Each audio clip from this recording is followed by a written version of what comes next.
Assalamualaikum warahmatullahi wabarakatuh.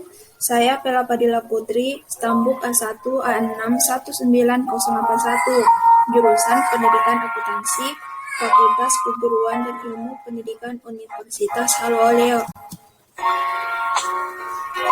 Pada kesempatan kali ini, saya akan menjelaskan materi tentang komponen-komponen pengembangan kurikulum. Sebelum saya menjelaskan apa saja komponen-komponen kurikulum tersebut, terlebih dahulu saya akan jelaskan apa yang dimaksud dengan kurikulum. Kurikulum adalah perangkat mata pelajaran dan program pendidikan yang diberikan oleh suatu lembaga penyelenggara pendidikan yang berisi rancangan pelajaran yang akan diberikan kepada peserta pelajaran dalam satu periode jenjang pendidikan. Kurikulum merupakan suatu sistem yang memiliki komponen-komponen tertentu. Sebagai suatu sistem, setiap komponen harus saling berkaitan satu sama lain.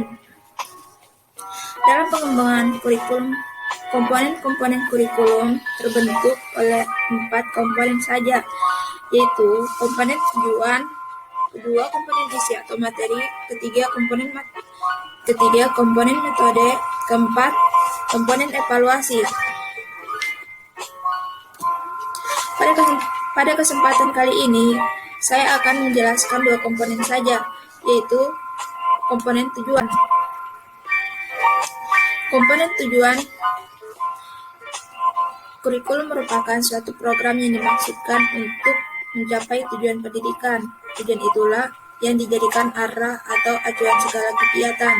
Pendidikan yang dijalankan tujuan berhubungan dengan arah atau hasil yang diharapkan.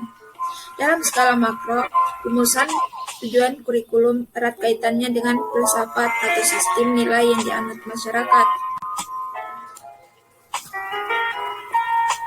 Dalam Permendiknas Nomor 22 Tahun 2007 dikemukakan bahwa tujuan pendidikan tingkat satuan pendidikan dasar dan menengah dirumuskan mengacu kepada tujuan umum pendidikan berikut.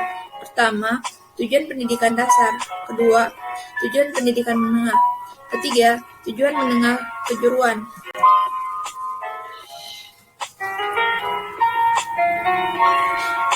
Tujuan kurikulum biasanya terbagi atas 3 level atau tingkatan, yaitu sebagai berikut. Pertama, tujuan jangka panjang. Tujuan ini menggambarkan tujuan hidup yang diharapkan serta didasarkan pada nilai yang diambil dari filsafat. Kedua, tujuan jangka menengah.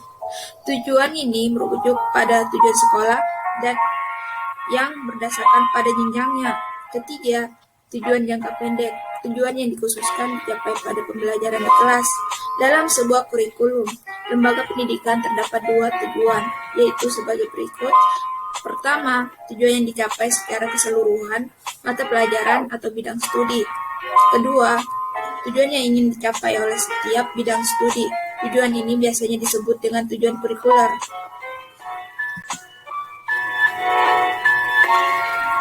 Komponen metode atau strategi. Strategi dan metode merupakan komponen ketiga dalam pengembangan kurikulum.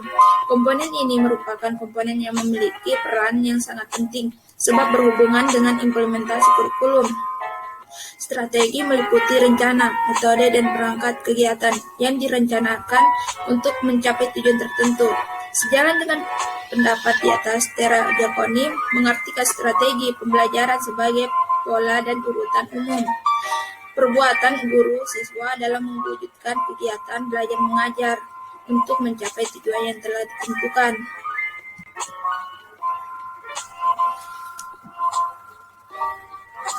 Dari kedua pengertian di atas, ada 2 hal yang patut kita cermati. Pertama, strategi pembelajaran merupakan rencana tindakan, rangkaian kegiatan termasuk penggunaan metode dan pemanfaatan berbagai sumber daya atau kekuatan dalam pembelajaran. Kedua, strategi disusun untuk mencapai tujuan tertentu. Upaya untuk mengimplementasikan rencana yang sudah disusun dalam kegiatan nyata agar tujuan yang telah disusun tercapai secara optimal dinamakan metode. Istilah lain juga yang memiliki kemiripan dengan strategi adalah pendekatan.